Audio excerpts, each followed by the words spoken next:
Pravin Tambe didn't play under-19 cricket. He never played Ranji Trophy. He played local cricket for years as an all-rounder, far from the spotlight. For a long time, people said, "It's too late. You'll never make it." He didn't argue. He didn't explain. He just kept improving, match by match, quietly.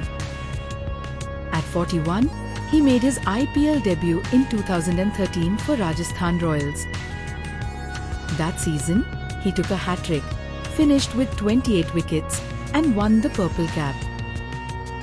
From too late to match winner. Choose your battles wisely.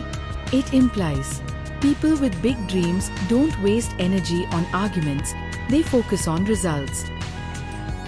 New year, fewer battles, better focus. Happy New Year from Story Spot.